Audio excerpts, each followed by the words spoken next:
తిరుమలలో జరిగిన ఘోర అపచారానికి ముఖ్యమంత్రి గారు ఒక భాష్యం చెప్తున్నారు, ఉప ముఖ్యమంత్రి గారు ఒక భాష్యం చెప్తున్నారు. మరి తిరుమలలో జరగని కల్తీని, తిరుమల లడ్డూలో జరగని కల్తీని జరిగిందంటూ నానాయాగి చేసి సంప్రోక్షణ అంటూ ప్రాయశ్చిత్త దీక్షలు చేసినటువంటి ఉప ముఖ్యమంత్రి గారు ఈ రోజున మరి ఎటువంటి దీక్షలు చేయాలైనా? మౌన దీక్షలు చేయాలా?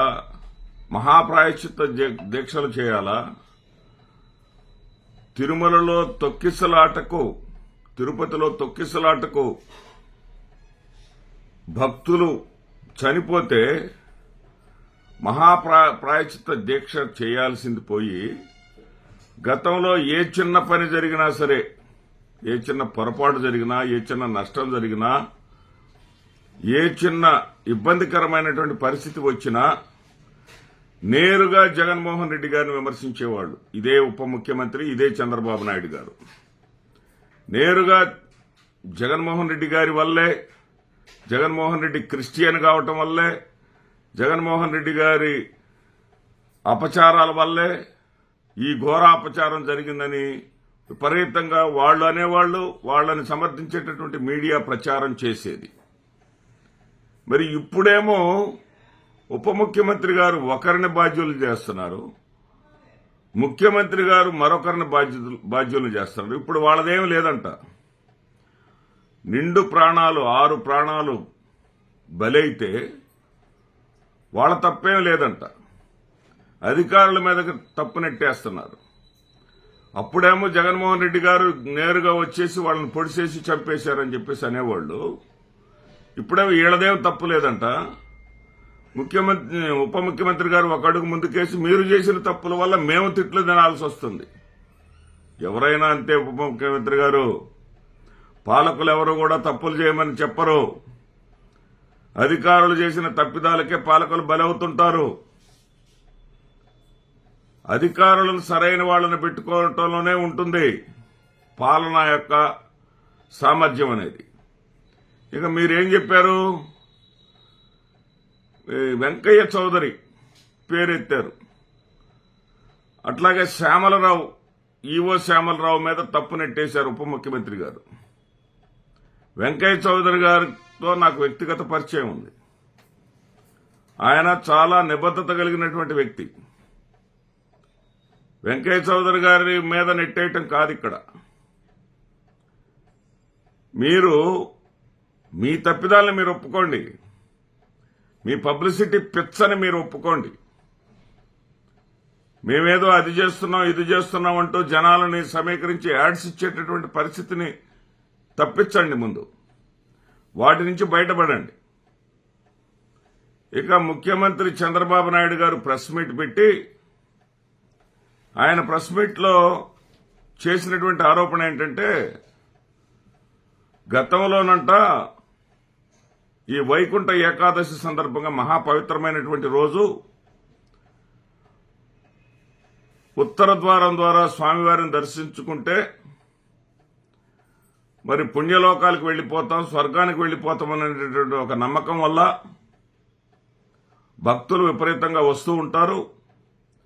ఈ వచ్చేటటువంటి భక్తుల సందర్భంలో, ఈ రాక సందర్భంగా ఎలాంటి అపశృతి గతంలో జరగలేదు. ఇప్పుడు గతంలో జరగని విధంగా ఇప్పుడు జరగటానికి కారణం లోపాలనేటటువంటి మాటను అంటూనే, ఏదైనా తప్పు తప్పే, జరిగింది తప్పే, దీని బాధ్యత మనం స్వీకరించాల్సిందే అని అంటూనే బాధ్యత తాను స్వీకరించలేదు. మరి తాను నియమించినటువంటి నాయుడు గారికి, చైర్మన్ నాయుడు గారి మాట అనలేదు. అదేవిధంగా శ్యామలరావు గారిని, ఈవో శ్యామలరావు గారిని ఒక మాట అనలేదు. అదేవిధంగా ఎవరిని కూడా అక్కడ తనకు సంబంధించిన వాళ్ళని ఎవరిని కూడా ఒక్క మాట కూడా అనలేదు. ఆయన ఏం చేస్తున్నాడంటే, ఈ తప్పు జరిగిపోయిన దానికి ఎవరో ఒక డిఎస్పీని తీసుకొచ్చాడండి. డిఎస్పీ రమణ కుమార్ అంట, అట్లాగే అడ్మినిస్ట్రేటర్ ఎవరో గోశాల డైరెక్టర్ అమర్నాథ్ రెడ్డి అంట. వీళ్ళిద్దరినీ బాధ్యులను చేసేసి చేతులు దులుపుకున్నాడండి. వీళ్ళిద్దరినీ బాధ్యులను చేసేసి చేతులు దులుపుకోవటం ఎంతవరకు సబబు? తర్వాత మరణించిన వారికి 25 లక్షలంట, తీవ్రంగా గాయపడిన వాళ్ళు ఇద్దరున్నారంట, వాళ్ళిద్దరికి 5 లక్షలంట. మరి అదేవిధంగా స్వల్ప గాయాలైన వాళ్ళకి 2 లక్షలంట. సరే, ఈ 35 మందికి ప్రభుత్వ ఖర్చులతోటి అక్కడికి తీసుకెళ్తారంట. ఏది, వాళ్ళు ఏ దర్శనం కోసం వచ్చి ఇంత ఇబ్బందులు పడ్డారో ఆ స్వామివారి దర్శనం వాళ్ళు ఉచితంగా చేపిస్తారట.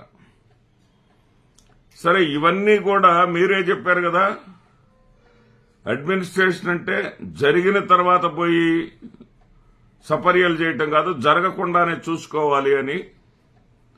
మరి జరగకుండా చూసుకోవటంలో ఎందుకు వైఫల్యం చెందారు చంద్రబాబు నాయుడు గారు? మీరేమన్నారంటే వైసీపీ మీద చాలా తెలివిగా నెట్టేశారు. వైసీపీ మీద ఏమన్నారు, నేనేమి ఆగమ శాస్త్ర పండితుడిని కాదు, కానీ ఆగమ శాస్త్రానికి విరుద్ధంగా 2 రోజులు జరగాల్సిన, అంటే ఏకాదశి రోజు ద్వాదశి రోజు మాత్రమే జరగాల్సినటువంటి శ్రీవారి దర్శనాలు, ఉత్తర ద్వార దర్శనాలను వైఎస్ఆర్సీపీ 10 రోజులకు ఎక్స్టెండ్ చేసింది. మరి అలాంటి అపచారం వల్ల ఇదేమన్నా జరిగిందేమోననేటటువంటి సందేహాలు ప్రజల్లో వచ్చే విధంగా తమరు వెల్లడించారు. అయ్యా చంద్రబాబు నాయుడు గారు, వైసీపీ ప్రభుత్వం, జగన్మోహన్ రెడ్డి గారి ప్రభుత్వం హయాంలో జరిగినటువంటి ఆ నిర్ణయం వల్ల ఎలాంటి అపశృతి దొరలలేదు.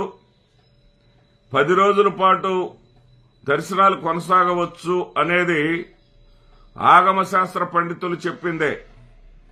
ఎందుకంటే వైష్ణవ దేవాలయాలకి మూలమైనటువంటి శ్రీరంగంలోని దేవాలయంలో అక్కడ పండితులు అనుసరించేటటువంటి విధానం దశాబ్దాలుగా అక్కడ 10 రోజుల పాటు ఉత్తర ద్వార దర్శనం చేస్తూ ఉంటారు. దానిని ఆదర్శంగా తీసుకొని తిరుమలలో కూడా భక్తుల ప్రయోజనార్థం అప్పుడు టీటీడీ చైర్మన్ గా ఉన్నటువంటి వైవి సుబ్బారెడ్డి గారు ఈ యొక్క 10 రోజుల దర్శనాన్ని ఏర్పాటు చేశారు. ఈ 10 రోజుల దర్శనాన్ని ఏర్పాటు చేయటమే కాకుండా 1,20,000 ఉచితమైనటువంటి టికెట్లు, ఏ విధమైనటువంటి డబ్బు చెల్లించాల్సినటువంటి అవసరం లేదు. ఉచితంగా 1,20,000 మంది స్వామివారిని సందర్శించుకోవడానికి ఏర్పాట్లను కూడా వైసీపీ ప్రభుత్వ హయాంలోనే టీటీడీ చేసింది. ఈ చేసినప్పుడు వాళ్ళు 1,20,000 టోకెన్లలో కొన్ని ఆన్లైన్లలో పెట్టారు, కొన్నింటిని కేవలం 3 కేంద్రాల ద్వారా తిరుపతిలో విక్రయం చేశారు.